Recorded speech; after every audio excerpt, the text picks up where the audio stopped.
The West would have collapsed without Mexican labor. Before you scroll, hear this and follow for more history that actually tells the truth.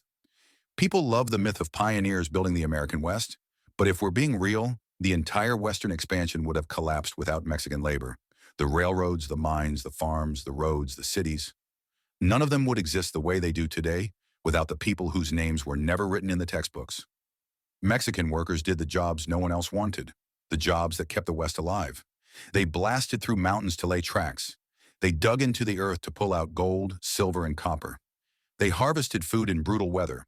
They built irrigation systems that turned dry land into farmland. Let me ask you something deeper. Why do you think the people who did the hardest work became the easiest to erase? Think about this. If the West depended so heavily on Mexican labor, why weren't these workers treated like the backbone of the story? And here's one more question to make you think fast. Have you ever heard this version of the West before? Because without Mexican labor, the Western economy would have fallen apart. The U.S. didn't build the West alone. It built it on the backs of a workforce it refused to acknowledge. If you want more truth that puts our history back where it belongs, drop your thoughts, follow for more, and share this with someone who deserves the real story.